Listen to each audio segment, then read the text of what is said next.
number 1, Donald Eric Marcelo. Opportunities and my dad. Opportunities and my dad. Donald Eric Marcelo, contestant number 1. Ladies and gentlemen, fellow Toastmasters and guests, good morning. Good morning.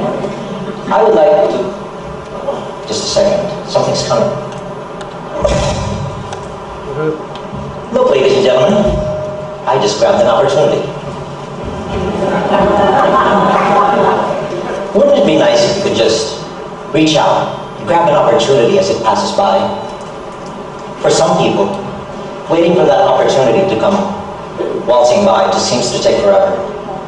For others, they grab an opportunity only to... My father once told me a story about his job hunting experiences back in his younger days. His story provided me with valuable lessons about getting opportunities. This is how the story goes. Back in 1947, Dad went out looking for work when he met a man who owned an auto repair shop. Now this guy had service manuals for every vehicle, but he didn't know how to read them. Dad, on the other hand, knew nothing about fixing cars. In fact, he didn't even know how to drive. But he could read a service manual. And with just that qualification, he got hired. Well, talk about being in the right place at the right time. Sometimes getting opportunities takes just a little bit of luck. So Dad learned how to fix cars and trucks. And he also learned how to drive. One day, one of his customers told him that there was an opening at the U.S. Naval Base in Subic for truck drivers. So Dad packed his bags, left for Subic, then applied for the job. This wasn't going to be easy. Those American trucks were huge. And Dad happens to be a small man. Something I inherited, obviously. But you know, Dad drove those huge American trucks with blocks of wood on the seat so he could see over the hood, and blocks of wood on the pedals so he could reach them. And he drove those trucks around the place as if he'd been driving them all his life. Needless to say, the recruiters were very impressed.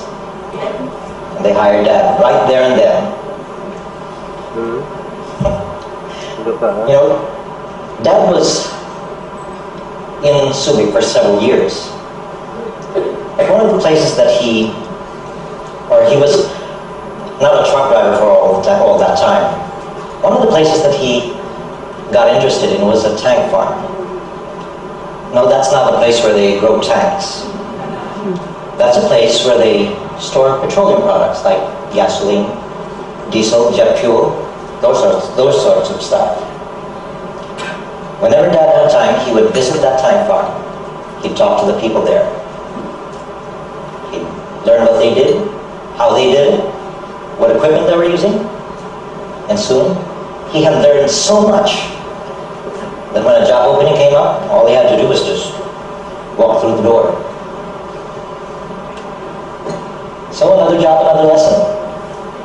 Getting opportunities is also about preparing yourself. Getting ready for what may be the one chance that you will get to get that opportunity. Now, Dad has a work philosophy that he really believes in. He believes that no matter what you're doing, you should always do a good job. Always do your best. This philosophy is probably the single most important reason for his success. What's the proof? Well, Dad did such a good job at the tank farm that this time he didn't go looking for the job. The job came looking for him. Dad was pirated by the ESSO Corporation. This was back in the 1960s. And, as always, he did such a good job that he was eventually promoted to superintendent. 11 years later, ESSO was bought by Petron, and Dad left the company to start his own business. So, with a little bit of luck, determination, a little ingenuity, preparation, and the drive to do his best, Dad got his opportunities and made a better life for himself and our family. Not bad for a high school graduate. There used to be a saying that opportunity knocks only once. Now they say that opportunity is always knocking. You just have to listen for it. But I say, if you can't hear opportunity knocking, it's time for you to go knocking on opportunity's door.